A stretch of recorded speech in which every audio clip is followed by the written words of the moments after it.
हिमालय खड़ा है, उत्तर में राजगिरी हिमालय खड़ा है, सत्यवती महानगरी, उत्तर में राजगिरी हिमालय खड़ा है, सत्यवती महानगरी। ओ सभा में घर मुरबा के काम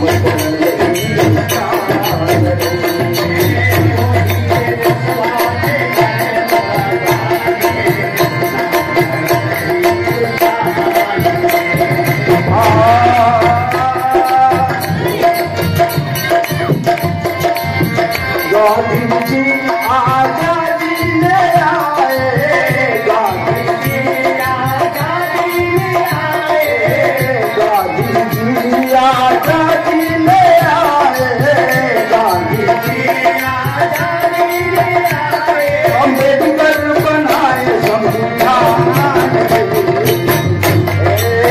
राजगुरु सुखदेव भगत सिंह बागी सीमा पर जान गए, राजगुरु सुखदेव भगत सिंह बागी सीमा पर जान गए। कोई सभा में धर्म बता के नाम हिंदुस्तान।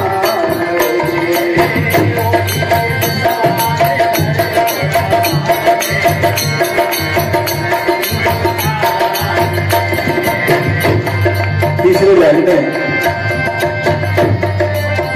ऊपर से चमकेला सगरी जगनमा, ऊपर से चमकेला सगरी जगनमा, सगरी जगनमा हो सगरी जगनमा, सगरी जगनमा हो सगरी जगनमा, अनुपमा चमके सिमान रे, अनुपमा चमके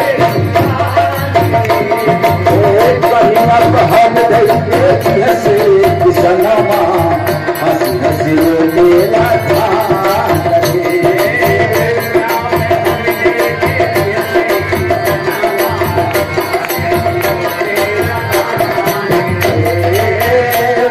मेरा सभा में घर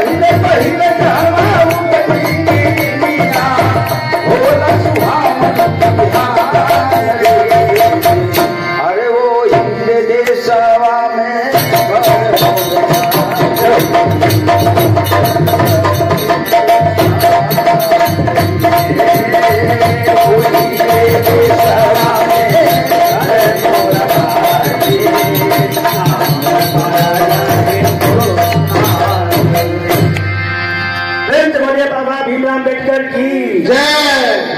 हम मना रहे हैं, अंदाजा लगा सकते हैं कि आज भी हमारे समाज में कितनी विषमताएं व्याप्त है, कितना छुआछूत व्याप्त है। ये हम दिखावे के तौर पर हमको लगता है कि चीजें जो है काफी कुछ बदल गई हैं, चीजें बदली हैं, इससे इनकार नहीं किया जा सकता है। लेकिन आज से लगभग 150 साल पहले, 200 साल पहले, 400 साल पहले की आप कल्पना करिए कि इस समाज में कितना विभेद रहा होगा। कई वक्ता ही कहते हैं, मैं बहुत सारे लोगों से इत्तेफाक नहीं करता हूँ कि आप ये जाति विभेद अंग्रेजों के द्वारा पैदा किए गए, यह तो सदियों से पहले मौजूद थे। जब बाबर हिंदुस्तान में आए थे 16वीं शताब्दी में, तो वो केवल 3000 साढ़े 3000 लोगों की टोटल फौज लेकर के आए थे। हम इसलिए हार गए उस छोटी से फौज से क्योंकि हमारे यहाँ जाति विभेद थे। लड़ना पर्टिकुलर जाति का ही काम था। एक राष्ट्र जैसा कोई विचार था ही नहीं, एक समाज जैसा कोई विचार नहीं था। इसलिए हम एक छोटे से विदेशी आक्रांता को टक्कर देने में असमर्थ थे। तो जब 1913 में बाबा साहब का कोलंबिया यूनिवर्सिटी के लिए सिलेक्शन हो गया, और गुजरात के बड़ौदा स्टेट के सयाजी गायकवाड़ राव ने उनकी स्कॉलरशिप जो है उनको मंजूर किया, तब वो कोलंबिया यूनिवर्सिटी में पढ़ पाए। हर आदमी की जिंदगी में कोई न कोई ऐसा व्यक्ति, कोई न कोई ऐसा किताब और कोई न कोई ऐसी घटना होती है जिससे वह दिखता है, पढ़ता है और दूर तक देखने का साहस जुटा पाता है। तो बाबा साहब के जीवन में जब ये 1993 में वो कोलंबिया चले गए, तब वहाँ पर उनको एक पॉलिटिकल गुरु मिले। उनके सामाजिक गुरु नंबर 2 पर ज्योतिबा राव फूले जी महाराज हैं, लेकिन उनके पॉलिटिकल गुरु कोलंबिया यूनिवर्सिटी में जॉन डीवी थे, जो आधुनिक लोकतंत्र के पिता मैं तो नहीं कहूँगा, लेकिन उन विचारों के पुरोधाओं में से एक पुरोधा थे। वो महान साइकोलॉजिस्ट थे और वहाँ से बाबा साहब ने फ्रांसीसी क्रांति जो 1789 में हुई, उन विचारों